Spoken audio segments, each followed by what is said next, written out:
नमस्कार दोस्तों, स्वागत है आपका रिवीजन कार्ड सीरीज में। रिवीजन कार्ड क्यों? रिवीजन कार्ड इसलिए दोस्तों क्योंकि हमको पता है कि प्रीलिम्स में अल्टीमेटली रिवाइज करना बहुत जरूरी है और उन 2 घंटों में याद आना बहुत जरूरी है।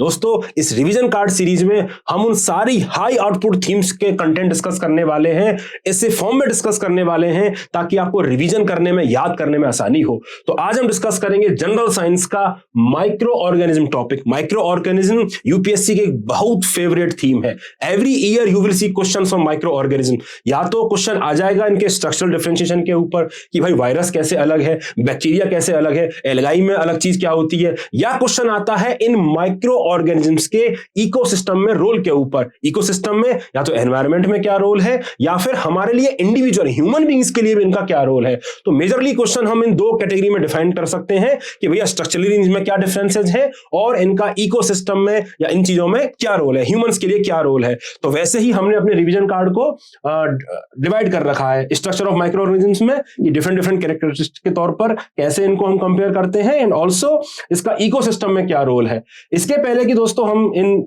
रिवीजन कार्ड को डिस्कस करें और मैं इसको एक्सप्लेन करूं, अच्छा हम कोशिश करेंगे कि हम मोटा मोटा चीजें आज ही याद कर लें, है ना। तो पूरा वीडियो हमको देखना है और इसके एंड में हम कुछ पीवाईक्यू भी सॉल्व करेंगे। हम देखेंगे कि इन जो नॉलेज हमको गेन करने वाले हैं उससे कितने क्वेश्चन हम सॉल्व कर पाते हैं। इसके पहले कि हम उधर चले, मैं आपको कुछ बताना चाहता हूं कि आप इस तरह के और भी रिवीजन कार्ड और हाई आउटपुट थीम्स वो कौन कौन से चेकलिस्ट हैं जो हमको पढ़ लेनी चाहिए, ये आप गूगल पर सिंपली टाइप कर सकते हैं high output themes for prelims, आगे द ये सब लिख दीजिए और आपको ये पेज आ जाएगा। तो इस पेज पे आप जाएंगे तो आपको डिफरेंट डिफरेंट सब्जेक्ट्स के थीम वाइज कैटेगराइजेशन मिल जाएंगे कि जो पीवाईक्यू जिन जिन चेकलिस्ट में आया हुआ है, और आपको पता चलेगा कि भाई ये वाली थीम बहुत इंपॉर्टेंट है, ये मुझे पढ़नी है ताकि आप अपनी प्रिपरेशन को ट्रैक कर सकें। सिमिलरली फ्री रिसोर्सेज पे आप जब जाएंगे तो आपको रिवीजन कार्ड भी यहाँ पे मिल जाएंगे, और रिवीजन कार्ड भी आप डाउनलोड कर सकते हैं अलॉन्ग विद द वीडियोज आप देख सकते हैं जो रिवीजन कार्ड को एक्सप्लेन करते हैं। तो दोस्तों आइए अब शुरू करते हैं जनरल साइंस का माइक्रो ऑर्गेनिजम्स के ऊपर रिवीजन कार्ड।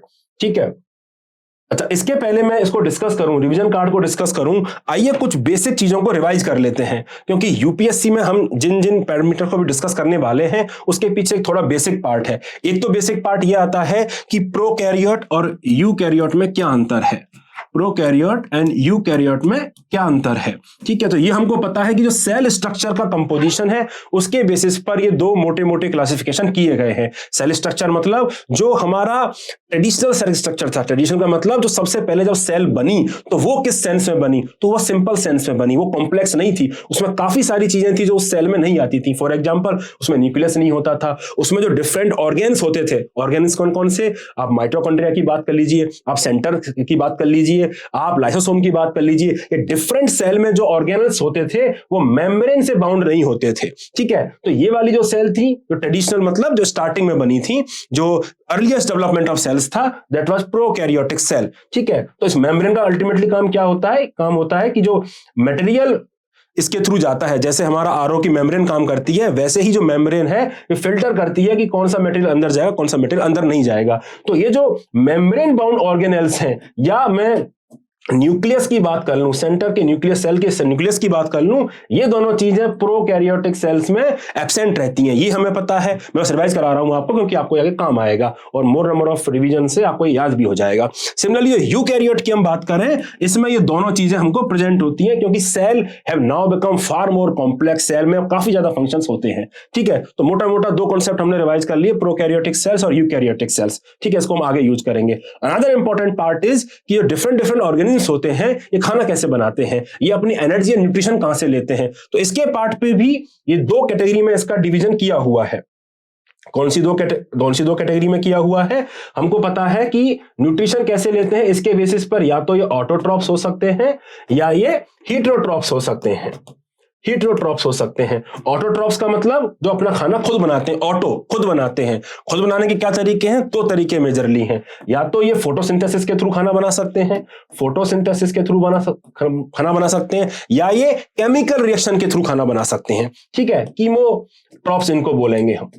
इनको बोलेंगे फोटो ऑटोट्रॉप्स और इनको बोलेंगे कीमो ऑटोट्रॉप्स। ठीक है, केमिकल रिएक्शन मतलब काफी सारे इनऑर्गेनिक मटेरियल्स रहते हैं, उन मटेरियल्स को ये सनलाइट की जरूरत भी नहीं होती क्योंकि फोटोसिंथेसिस तो हो नहीं रहा है, तो उन केमिकल रिएक्शंस के थ्रू, ऑक्सीडेशन के थ्रू ये अपनी एनर्जी प्राप्त करते हैं। तो बेसिकली इन दो तरीके से खाना बनता है ऑटोट्रॉप्स का। जल्दी जल्दी रिवाइज करा रहा हूं क्योंकि इन कॉन्सेप्ट का आगे यूज होने वाला है। Secondly heterotrophs. हेटेरोट्रॉप्स आर जो अपना खाना खुद नहीं बनाते हैं, जो न्यूट्रिशन खुद से नहीं इस तरह से गैदर कर सकते, they need to depend on other sources. ठीक है, सो इनको बोलते हैं हेटेरोट्रॉप्स। ठीक है, तो अब ये मेजरली दो कैटेगरी हमको समझ में आ गई।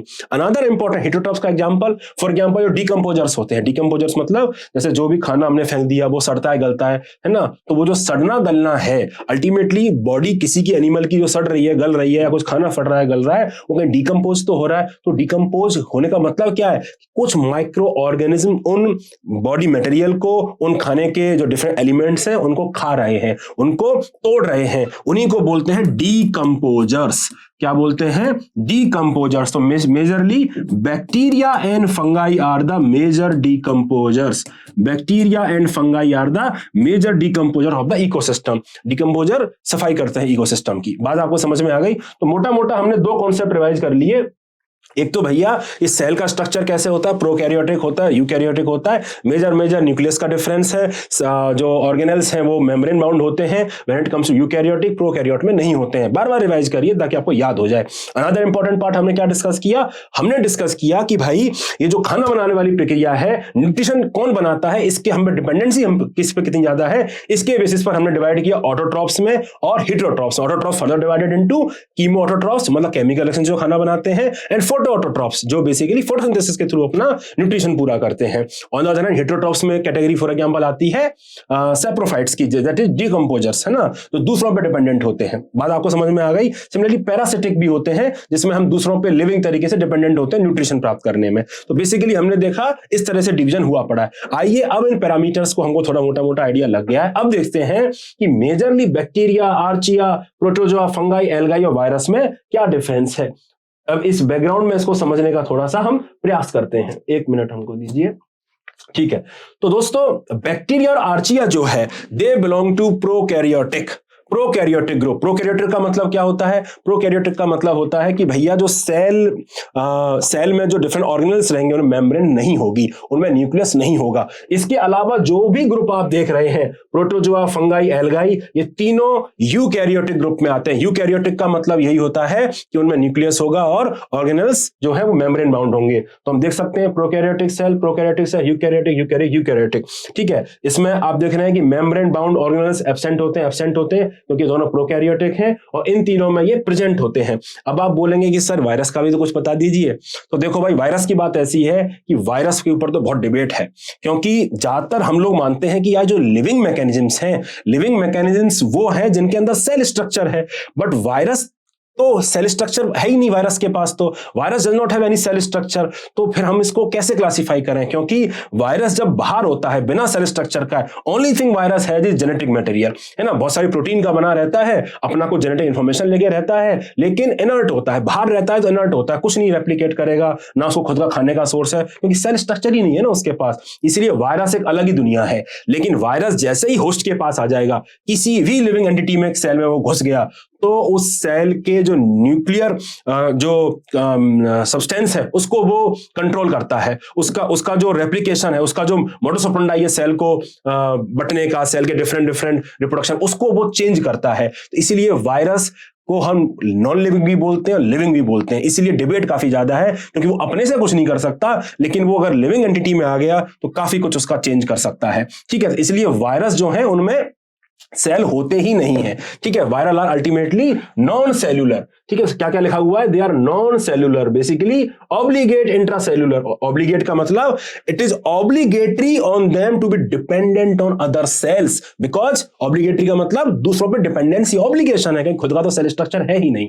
ठीक है, तो आपको तीनों में डिफरेंस समझ में आ गया।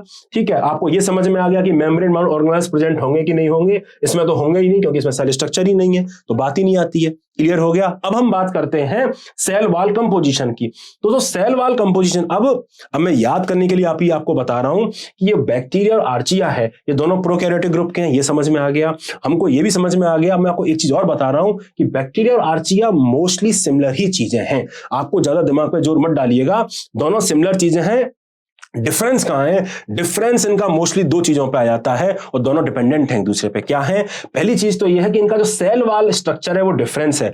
वैसे तो मैं बोलता नहीं कि इतनी सारी टेक्निकल इंफॉर्मेशन को याद करो, लेकिन चूंकि ये इसी पे डिफरेंस क्रिएट होता है, हम आर्चिया और बैक्टीरिया में जो डिफरेंशिएशन है वो सेल वॉल कंपोजिशन पे ही करते हैं।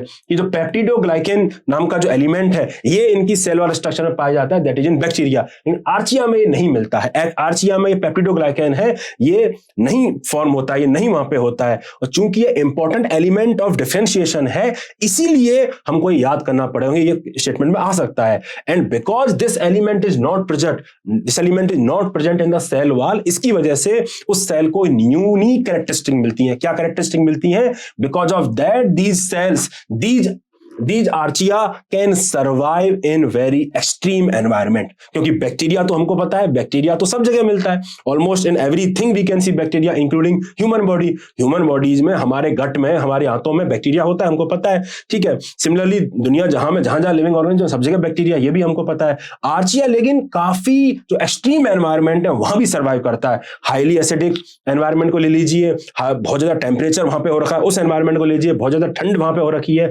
फ्रीजिंग टेम्परेचर, उस एनवायरनमेंट को ले लीजिए, यहां पे सब पे आर्चिया एग्जिस्ट करता है, ठीक है। तो आइए इन दोनों को पहले पढ़ लेते हैं। तो दोनों सिमिलर ही हैं, जैसा कि मैंने बताया। सेल वॉल कंपोजिशन में बेसिकली डिफरेंसेस है, ये हम समझ गए। इसी की वजह से इनका जो लोकेशन है उन दोनों में डिफरेंसेस है, क्योंकि ये भी दोनों हैं, बेसिकली दोनों ही एवरी हैबिटेट में मिलते हैं, लेकिन ये एक्सट्रीम एनवायरनमेंट में काफी ज्यादा पाए जाते हैं, ठीक है। Very cold, very basic, very acidic, सब तरह के एनवायरनमेंट में मिलेंगे, ठीक है। और क्या डिफरेंसेस हैं? अब बात करते हैं, क्योंकि दोनों प्रोकैरियोटिक सेल है इसलिए मेम्ब्रेन बाउंड ऑर्गेनेल्स दोनों में नहीं होंगे। अब बात करते हैं मोड ऑफ न्यूट्रिशन की। तो मैंने कहा बैक्टीरिया और आर्चिया दोनों सिमिलर चीजें हैं, सिमिलर ही हैं। तो दोनों ही बेसिकली ऑटोट्रॉफिक भी होते हैं और हीटरोट्रॉफिक भी होते हैं। ऑटोट्रॉफिक का मतलब खाना खुद बनाते हैं, खाना बनाने का मतलब दो तरीके होते हैं। तो बैक्टीरिया भी दोनों तरीके से खाना बनाते हैं, या तो फोटोसिंथेसिस के द्वारा खाना बनाएंगे, तो वो उनका एग्जांपल है साइनोबैक्टीरिया, है ना। आपने ब्लू एल्गी का नाम सुना होगा, ब्लू ग्रीन एल्गी का नाम सुना होगा। Blue green algae nothing but cyanobacteria,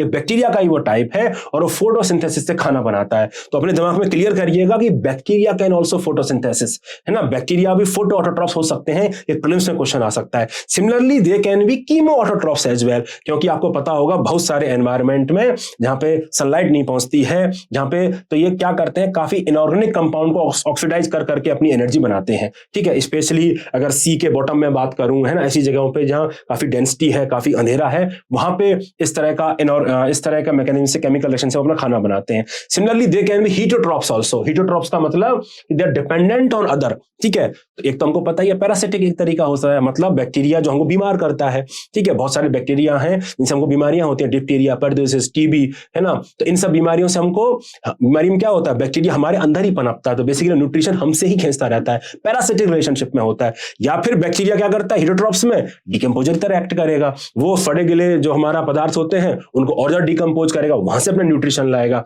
तो basically both bacteria and archaea can be autotrophic and heterotrophic. तो अब मुझे लग रहा है कि आपको बैक्टीरिया आर्चिया याद हो गया होगा कि मोस्टली दोनों सेम है, एक्सेप्ट इन दो part, that is cell wall structure, and उसका एक रिजल्ट उनके हमको हैबिटेट में मिलता है। अब तो आप नहीं बोलेंगे मेरे ख्याल से, आगे चलते हैं। अब बात आती है प्रोटोजोआ, फंगाई एंड एल्गाई की। अब दोस्तों, अब प्रोटोजोआ, फंगाई, एल्गाई, ये तीनों यूकैरियोटिक सेल्स हैं। इसके बारे में यूकैरियोटिक सेल्स हैं तो हमको पता है कि भैया इसमें प्रेजेंट रहेंगे मेम्ब्रेन बाउंड ऑर्गेनेल्स, मेम्ब्रेन रहेंगी जो उसके न्यूट्रिएंट के फ्लो को रेगुलेट करेगी, जो लिक्विड उसमें आता रहता है। लेकिन इंपॉर्टेंट बात इसमें यह भी है कि जो प्रोटोजोआ है, protozoa basically unicellular eukaryotic sales को बोला गया है कि एक ही सेल जिसमें हो, है ना, उस कैटेगरी में इसको डाला गया है प्रोटोजोआ को। तो प्रोटिस्टा जो किंगडम है उसमें प्रोटोजोआ डाला गया, जबकि बैक्टीरिया मोनेरा किंगडम में आता है। उतना इंपॉर्टेंट नहीं याद करना, मैं तो बस ऐसे ही बता रहा हूं आपको याद करने के लिए, समझने के लिए कि बेसिकली ये क्या है, ये यूनिसेलुलर यूकैरियोटिक सेल्स हैं। Fungi, algae etcetera they can be unicellular also, multicellular also, multiple cells हो सकते हैं। बैक्टीरिया एसेंशियली यूनिसेलुलर होता है, एक ही सेल होता है, ठीक है। क्लियर हो गया आपको, आपकी बात समझ में। तो अब प्रोटोजोआ, फंगाई तो क्या अंतर है प्रोटोजोआ फंगाई में? एक तो इंपॉर्टेंट बात यह है कि इसका तो सेल वॉल कंपोजिशन वेरिएट होता है और इतना कोई इंपॉर्टेंट नहीं है याद करने के लिए, लेकिन फंगाई में चिटिन मौजूद होता है, ये एक इंपॉर्टेंट एस्पेक्ट है। ठीक है, चिटिन मौजूद होता है, ये one of the important characteristic थी तब प्लांट से इसको जब बाहर निकालने की बात हो रही थी। तो चिटिन मौजूद होता है इसकी सेल वॉल स्ट्रक्चर में। चिटिन की वजह से क्या है कि सेल वॉल में थोड़ी रिजिडिटी आती है। मशरूम तो आपने खाया होगा, mushroom is a type of fungi only. तो जब मशरूम हम खाते हैं तो हम देखते हैं थोड़ा क्रिस्प होता है, फ्रेश मशरूम भी क्रिस्प होता है, वो क्रिस्पनेस चिटिन की वजह से ही आती है। थोड़ा याद करना, एक क्वेश्चन आ सकता है, chitin can be found in, तो इंपॉर्टेंट कैरेक्टरिस्टिक है, तो ये मैं चाहूंगा कि आप याद कर लें, बाकी तो हमको पता ही है।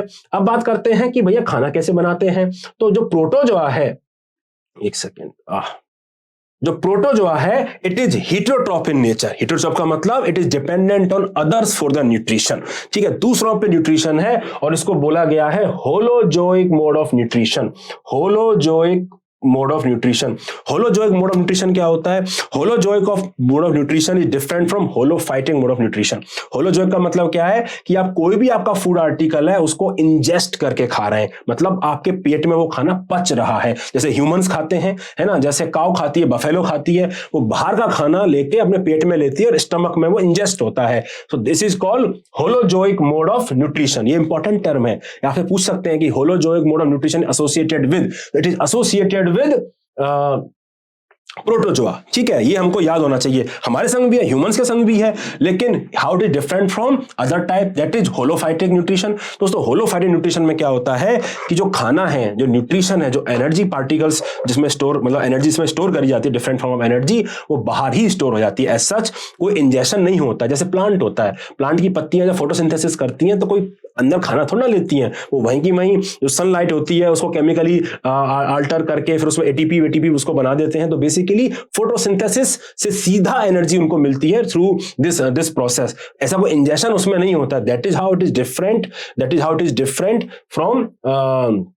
From holozoic and holophytic mode of nutrition. तो एक वर्ड इंपॉर्टेंट है होलोजोइक मोड ऑफ न्यूट्रिशन, ये आपको याद होना चाहिए, आपको समझ में आना चाहिए। ठीक है, सो दैट इज प्रोटोजोआ। ये कहां मिलता है प्रोटोजोआ? ये मिलता है मॉइस्ट हैबिटाट में, क्योंकि हमको ये पता है कि हमको जो मलेरिया होता है ये प्रोटोजोअन सोर्स ऑफ बीमारी है, बेसिकली प्रोटोजोअन के थ्रू होती है। तो जब हमको ये पता है मलेरिया मच्छरों से होता है, प्रोटोजोआ के थ्रू होता है, तो मच्छर तो डैम्प स्थान में मिलते हैं। तो हमको बस याद करने के लिए इंपॉर्टेंट है कि प्रोटोजोआ जो जनरली है वो डैम्प हैबिटाट में पाया जाता है। Wide range of moist and damp habitat, जैसे सॉइल हो गया, मरीन एनवायरनमेंट हो गया, एटसेट्रा। तो ये हम याद कर लेंगे प्रोटोजोआ के हिसाब से। अब हम बात करते हैं फंगाई और एल्गाई की। अब दोस्तों फंगाई जो है, फंगाई में खुद का क्लोरोफिल तो होता नहीं है, क्लोरोफिल नहीं होता तो खाना नहीं बना सकते। तो दे आर एसेंशियली हेटेरोट्रॉफिक, मतलब वो दूसरों पे ही डिपेंडेंट होते हैं। अब हेटेरोट्रॉफिक का मतलब क्या है? हेटेरोट्रॉफिक का तो बहुत तरह के रिलेशनशिप में हो सकता है। तो फंगाई को आप देखेंगे, थोड़ा सा मैं यहाँ पे एक्सप्लेन करना चाहूंगा, यहाँ पे क्वेश्चन बनता है, इंपॉर्टेंट क्वेश्चन बनता है। फंगाई को अगर आप देखते हैं तो फंगाई बहुत तरीके से अपना न्यूट्रिशन अर्न कर सकता है। ठीक है, क्योंकि ये खुद के पास फोटोसिंथेसिस होता नहीं है तो दूसरों पर डिपेंडेंट है। तो या तो ये सिम्बायोटिक रिलेशनशिप कर सकता है। सिम्बायोटिक मतलब it is dependent on others, है ना, मतलब जिसमें म्यूचुअल बेनिफिशियल होता है, जिसमें वो भी जिसके संग सिम्बायोटिक रिलेशनशिप बना रहा है उसको भी कुछ फायदा हो रहा है और इसको भी कुछ फायदा हो रहा है। तो आपने रूट्स के संग देखा होगा, रूट के संग इसका सिम्बायोटिक रिलेशनशिप होता है क्योंकि माइकोरेजा बनता है। माइकोरेजा मतलब फॉर एग्जाम्पल ये रूट्स हैं किसी प्लांट की, ठीक है, ये प्लांट है, इसकी बहुत सारी रूट्स हैं, तो इसके संग फंगाई एसोसिएशन में आता है और इसका कैप्चर जो एरिया है सॉइल में उसको बढ़ा देता है। इसका जो माइकोरेजा जब रूट्स के संग बनता है तो इसका कैप्चर एरिया, तो basically it helps plants, roots जो होती हैं plant roots, it helps plant roots in absorption of more water and nutrient from the soil, क्योंकि कैचमेंट एरिया जो कैचमेंट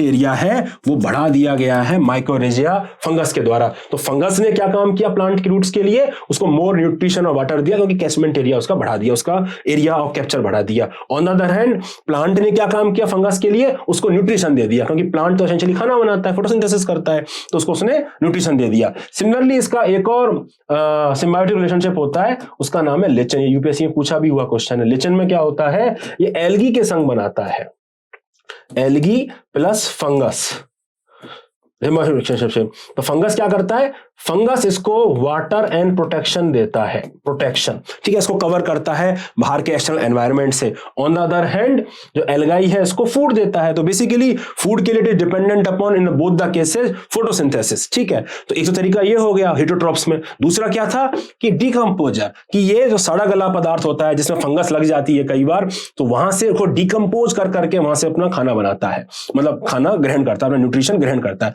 क्लियर हो गया आपको? तो हेटरोट्रॉपिक तरीके से भी हो सकता है, मतलब सैप्रोफाइटिक तरीके से भी हो सकता है जिसमें डिकम्पोजर की तरह एक्ट करता है, ये सिम्बायोटिक रिलेशनशिप की तरह भी हो सकता है जिसमें म्यूचुअल बेनिफिट के लिए होता है, and this can be parasitic form also. Another important part is parasitic form. Parasitic में मतलब होस्ट को नुकसान पहुंचाएगा। तो फंगस होता है कि नहीं होता आपके डेंड्रफ में, है ना, आप हमारे सर में फंगस हो जाती है तो हमको नुकसान पहुंचाती है ना वो, लेकिन इसके लिए न्यूट्रिशन होता है। सिमिलरली खाने पीने की चीजों में फंगस लगती है दोस्तों, फंगस खाने पीने की चीजों में लगती है, प्याज में लगती है, लहसुन में लगती है, आलू में लग जाती है फंगस, अचार में फंगस लग जाती है। फंगल्स जो होती है, मोल्ड्स जो होते हैं, जब ये लग जाते हैं खाने में, so they are very resistant to destroy, ठीक है। कई बार ये पकाने पे भी नहीं जाते हैं और काफी तरह के टॉक्सिन मटेरियल रिलीज करते हैं, है ना। अल्फा टॉक्सिन एक बहुत इंपॉर्टेंट फेमस नाम है जो आपने सुना भी होगा टॉक्सिन मटेरियल का, वो भी ये रिलीज करते हैं। तो पॉइंट इज कि ये पैरासिटिक फॉर्म ऑफ तरीके से भी अपना न्यूट्रिशन है उसको ग्रहण कर सकता है, ठीक है। आगे आपको बात समझ में? तो आइए वापस चलते हैं प्रोटोजोआ फंगाई पर। तो हमको क्लियर हो गया कि भैया इसमें चिटिन होता है जिसकी वजह से क्रिस्प्स होता है, हेटरोट्रॉफिक होते हैं क्योंकि क्लोरोफिल होता नहीं है, तो जब डिकम्पोजर की तरह होगा, सिम्बायोटिक होगा या पैरासिटिक रिलेशनशिप में अपना खाना ग्रहण करेगा। लोकेशन बहुत क्लियर है कि भैया ऑलमोस्ट सब जगह मिलता है, बट ऐसी जगहों पर ज्यादा होगा जहां पे डार्क, डैम्प और मॉइस्ट प्लेसेस होंगे। क्यों होंगे? क्योंकि डार्क, डैम्प, मॉइस्ट प्लेसेस में इनको डिकम्पोजर वाला चीज आराम से मिल जाएगा, फटरा गलरा वाली चीज मिल जाएगा, तो वहां से इनका न्यूट्रिशन हो जाएगा। क्लियर हो गया? एल्गाई तो दोस्तों आसान है, एल्गाई यूकैरियोटिक सेल्स होती हैं, सेलुलोज होता है, हमको पता होता है, क्लोरोप्लास्ट होता है, इसलिए मोस्टली ऑटोट्रोफिक होती है, मोस्टली ऑटोट्रोफिक होती हैं। Some of the algae are heterotrophs also, ठीक है। ये एक्सेप्शनल क्वेश्चन है, ये याद रखना यूपीएससी में, ठीक है। और ये कहां मिलती है? वाटर, डैम्प, सॉइल, रॉक, उन सब जगहों पे मिलती है। लोकेशन सबके लिए कॉमन ही है, ज्यादा इंपॉर्टेंट नहीं है, बट ये थोड़ा सा आर्चिया वाली बात है। यहां पे क्वेश्चन बन सकता है कि एक्सट्रीम एनवायरनमेंट में लास्ट ईयर क्वेश्चन आया था, some of the micro organisms can live in very acidic environment, yes. Some of the micro organisms can live in very high temperature environment, yes they can, we have the example. इसलिए बस मैं आपको habitat पे emphasis करा रहा हूं क्योंकि ये यूपीएससी बार बार पूछ सकता है। तो आई थिंक वायरस बचता है। वायरस का मैंने पहले ही बता दिया है कि भैया वायरस में तो नॉन लिविंग की बात है, सेल स्ट्रक्चर ही नहीं है, जिसमें सेल नहीं है, खुद का सेल नहीं है, उसको हम बोलते नहीं है। तो वायरस में क्या होता है? जेनेटिक मटेरियल होता है, प्रोटीन होता है। एक इंपॉर्टेंट खास बात वायरस के बारे में दोस्तों ये है कि वायरस में या तो आरएनए होगा या डीएनए होगा, दोनों नहीं होता है वायरस में, याद रखना, इंपॉर्टेंट कॉन्सेप्ट है। Virus does not have both DNA and RNA, दोनों संग संग नहीं होगा, या तो डीएनए होगा या आरएनए होगा, ये याद कर लेना, ठीक है। यूपीएससी में स्टेटमेंट के तौर पर आपसे पूछा जा सकता है, ठीक है। अनदर इंपॉर्टेंट पार्ट इज कि चूंकि इसमें सेल का स्ट्रक्चर ही नहीं है तो न्यूक्लियस की बात तो खत्म हो जाती है, ठीक है। तो कैसे डिपेंड करता है? दूसरी लिविंग एंटिटी में घुस जाना है, उसके जो मैकेनिज्म है सेल डिवीजन के, उसको हाईजैक कर लेना है, क्योंकि उसके बाद न्यूक्लियर मटेरियल है, आरएनए डीएनए तो है ना खुद के पास, उससे उसको हैक कर लेना है और अपने हिसाब से उसको रेप्लिकेट करना, जैसे कोविड वायरस करता था। क्लियर हो गया आपको ये बात? तो बेसिकली इसलिए इसको लिविंग थोड़ा समझ लेते हैं क्योंकि भैया कुछ कुछ काम कर रहा है, लेकिन नॉन लिविंग इसलिए खुद का कोई अस्तित्व नहीं है, ठीक है। तो ये क्लियर हो गया आपको? So it is obligatory intracellular parasite. Obligatory मतलब ऑब्लिगेशन है ना भाई, खुद पे सेल स्ट्रक्चर है ही नहीं, डिपेंडेंट रहेगा दूसरों के ऊपर, ठीक है। तो it is obligatory intracellular parasite, ठीक है। It can also be found anywhere. Habitat की बात करें तो भैया वायरस भी हर जगह मिलता है, क्यों? जहां जहां लिविंग थिंग्स हैं वहां वायरस मिल जाएगा आपको, जहां लिविंग थिंग्स नहीं है वहां वायरस जिंदा ही नहीं रह सकता बहुत समय तक, आपको पता है, मर जाएगा, क्योंकि खुद का तो कोई सोर्स है नहीं खाना बनाने का, तो ये डिपेंडेंट दूसरों पर ही है। क्लियर हो जाना चाहिए आपको ये बात। तो जहां जहां जिंदगी है वहां वायरस है, तो वायरस सब जगह है। अब बात करते हैं इनका role in ecosystem and humans. हमको डिफरेंसेस समझ में आ गए। अब इंपॉर्टेंट बात यह है कि इन तीनों में डिफरेंसेस क्या क्या हैं, है ना। सॉरी, ये जो डिफरेंट माइक्रो ऑर्गेनिजम्स हैं इनका इकोसिस्टम में और ह्यूमंस के लिए क्या योगदान है। तो इंटरेक्शन दो तरीके से हो सकता है, पॉजिटिव इंटरेक्शन और नेगेटिव इंटरेक्शन। तो यहां पे यूपीएससी क्वेश्चन पूछता है कि एल्गी का यूज किस किस में हो सकता है, बैक्टीरिया का। सिमिलरली हार्मफुल बैक्टीरिया और हार्मफुल जो डिफरेंट नाम है वो भी हमको याद होने चाहिए। तो आगे बढ़ते हैं दोस्तों। तो बैक्टीरिया की जहां तक पॉजिटिव इंटरेक्शन की बात करें तो जैसा कि मैंने बताया कि डाइजेशन में इसका बहुत बड़ा योगदान है ना। हमारे गट्स में बैक्टीरिया होता है ना, जो डाइजेशन प्रोसेस में हेल्प करता है। तो आपको पता होगा कि कई बार ये बैक्टीरिया जब कम हो जाता है पेट में तो हमको प्रोबायोटिक दिए जाते हैं। प्रोबायोटिक दही खाते हो नहीं खाते, मदर डेयरी का जो आता है, ठीक है। तो प्रोबायोटिक जो दही होता है उसमें ऑलरेडी लाइव बैक्टीरिया होते हैं, ठीक है। बेसिकली दोनों में डिफरेंस है एक्चुअली। आपको एक मैं टर्म देता हूं जो आई थिंक यूपीएससी पूछ सकता है आपसे, ठीक है। प्रोबायोटिक का मतलब उसमें ऑलरेडी लाइव माइक्रो ऑर्गेनिजम्स हैं जो आपको डायरेक्टली दिए जा रहे हैं। दूसरा इंपॉर्टेंट टर्म है प्रीबायोटिक का मतलब क्या होता है? प्रीबायोटिक का मतलब है वो खाना, वो न्यूट्रिशन जो इन माइक्रो ऑर्गेनिजम्स के लिए होगा। Food to micro organisms, not the micro organism directly. Very important part, it is not the micro organism directly, it is food to the micro organism. Basically बहुत सारा जो खाना होता है, फाइबरस जो खाना होता है, ठीक है, जो सीधा हम तो नहीं पचा सकते लेकिन माइक्रो ऑर्गेनिज्म के लिए वो रिक्वायर्ड होता है, तो उसको हम बोलेंगे प्रीबायोटिक। तो बेसिकली हमारे शरीर में जो डिफरेंट माइक्रो ऑर्गेनिजम्स हैं, बैक्टीरिया जैसे हैं, अगर वो कमजोर पड़ गए, उनको न्यूट्रिशन नहीं मिल रहा है तो हम प्रीबायोटिक लेंगे, और सीधा सीधा हमको उनकी संख्या ही बढ़ानी है तो हम प्रोबायोटिक लेंगे। तो प्रीबायोटिक प्रोबायोटिक का डिफरेंस समझ में आ जाना चाहिए, और इन दोनों का अहम रोल है हमारे डाइजेशन में। क्लियर हो गया? तो हमारे डाइजेशन में ये लैक्टोबैसिलस है, इकोली है, डिफरेंट बैक्टीरिया होते हैं जो हमारे डाइजेस्टिव प्रोसेस में रहते हैं। सिमिलरली एग्रीकल्चर में हमको पता है कि नाइट्रोजन साइकिल में बहुत बड़ा योगदान है। नाइट्रोजन साइकिल में भी बहुत बड़ा योगदान है। ये भी बहुत इंपॉर्टेंट कॉन्सेप्ट है दोस्तों, आइए समझते हैं थोड़ा सा इसको, ठीक है। नाइट्रोजन साइकिल का मतलब हमको पता है कि भैया एटमॉस्फेयर में तो ये नाइट्रोजन खूब सारी है, तो ये नाइट्रोजन प्लांट्स में किसके फॉर्म में आती है? अमोनियम के फॉर्म में आती है। और हम खाद भी जो डालते हैं, यूरिया जो डालते हैं, वो भी अमोनियम के फॉर्म में ही डालते हैं। अब ये अमोनियम जो है ये उतनी सॉल्यूबल नहीं होती प्लांट की रूट्स के लिए। Ammonium is not that soluble, so it must be converted into first nitrite and then nitrate. तो इस प्रोसेस को बोला गया है नाइट्रिफिकेशन प्रोसेस। नाइट्रिफिकेशन प्रोसेस में हम क्या करते हैं? अमोनिया को पहले नाइट्राइट में कन्वर्ट करते हैं, देन नाइट्रेट में कन्वर्ट करते हैं। ये जो फॉर्म है nitrate, it is more soluble और ये रूट्स को मिल जाती है, इसीलिए इसका कन्वर्जन बोला गया है। लेकिन यहां पे साइकिल कंप्लीट नहीं होती है। अब ये जो मैकेनिज्म्स है, ये सॉल्यूबल हो गया, चला गया, जो बच गया या जो भी नाइट्रेट अब इसमें है, ये वापस नाइट्रोजन साइकिल कंप्लीट करने के लिए उसमें एनवायरनमेंट में जाना चाहिए ना। तो वो कैसे जाएगा? उसके लिए फिर डीनाइट्रिफिकेशन प्रोसेस होती है, जिसमें NO3 जो माइनस है, नाइट्रेट है, वापस N2 में कन्वर्ट होता है थ्रू डीनाइट्रिफाइंग बैक्टीरिया। ये जो नाइट्रोजन साइकिल है, इसमें इन बैक्टीरिया का बहुत अहम योगदान है। आपको पता होना चाहिए, याद होना चाहिए, इकोलॉजी में सब जगह ये पूछा जा सकता है, ठीक है। तो इन बैक्टीरियाओं के नाम जो हैं कि कौन कौन से बैक्टीरिया नाइट्रोजन फिक्सेशन में आते हैं, राइजोबियम, एजोबैक्टर, और कौन से बैक्टीरिया डीनाइट्रिफिकेशन में आते हैं, पैराकोआ, स्यूडोमोनास, ये आपको याद होने चाहिए क्योंकि ये यूपीएससी आपसे पूछ सकता है। तो इंपॉर्टेंट रोल समझ में आ गया होगा आपको कि कैसे कैसे डिफरेंट है। सिमिलरली इंडस्ट्रियल एप्लीकेशन हमको पता है कि भैया एसिटोबैक्टर एसिटाई जो है ये फर्मेंटेशन प्रोसेस में काफी ज्यादा योगदान देता है। तो फर्मेंटेशन प्रोसेस में डिफरेंट बेवरेजेस हमारी बनती है फर्मेंटेशन के थ्रू, उसमें हम इसका बैक्टीरिया का यूज करते हैं।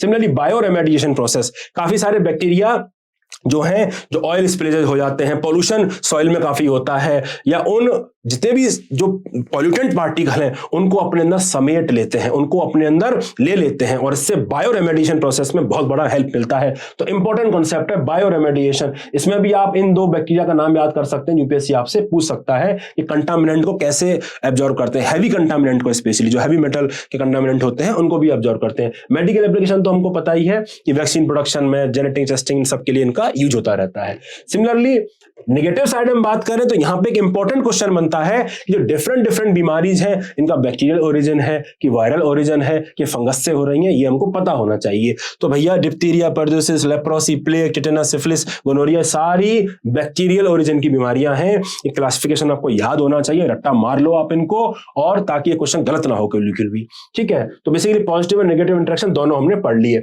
आर्चिया का मैंने आपको बताया कि मोस्टली बैक्टीरिया की तरह ही काम होता है। एक इंपॉर्टेंट बात आर्चिया के बारे में ये है कि भैया स्टीम एनवायरनमेंट में मिलता है। दूसरा, आर्चिया का एनोबरेजिक मीथेन प्रोडक्शन में बहुत बड़ा योगदान है।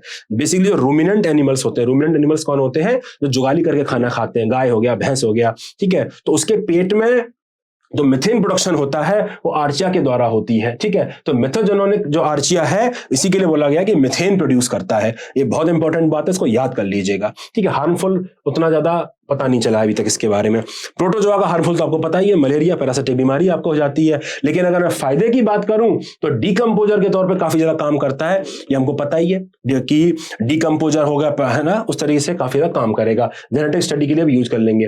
Fungi is one of the most important part. Fungi आपको पता है कि मशरूम जैसे आप चीज खाते हो तो खाने में, पॉजिटिव इंटरेक्शन में, खाने में, न्यूट्रिशनल बेनिफिट में, इन सब में इसका बहुत बड़ा योगदान है, ठीक है। दूसरा एग्रीकल्चर बेनिफिट के बारे में बात करी तो जब मैं फंगाई के खाने के बारे में बता रहा था तो मैंने आपको बताया कि कैसे सिम्बायोटिक रिलेशनशिप बनाता है। तो रूट्स के संग माइकोरिजा बनाता है, उससे रूट्स में न्यूट्रिशन एब्जॉर्प्शन काफी ज्यादा बढ़ जाता है क्योंकि उसका कैचमेंट एरिया बढ़ जाता है। तो उसी रिलेशनशिप की बात करी गई है कि प्लांट रूट्स को फायदा पहुंचाता है, न्यूट्रिएंट एब्जॉर्प्शन को फायदा पहुंचाता है। और इंडस्ट्री में यीस्ट वगैरह, बियर, बायोफ्यूल, इनमें फंगाई का बहुत इंपॉर्टेंट रोल है। वहीं अगर मैं डिजीज की बात करूं तो बहुत सारी फंगल डिजीज हो जाती है। हैंडरफ जो हो जाता है उसमें फंगस हो जाता है, तो उस तरह की डिजीज भी होती है। रिंग वॉर्म जो डिजीज है वो फंगल, उसका ओरिजिन है। डिफरेंट मोल्ड्स खाने की बीमारी में हो जाते हैं, जो मैं बता रहा था आपको कि अल्फा टॉक्सिन्स जैसे जो है वो प्रोड्यूस हो जाते हैं, जो जाते नहीं है कुकिंग प्रोसेस के बावजूद भी।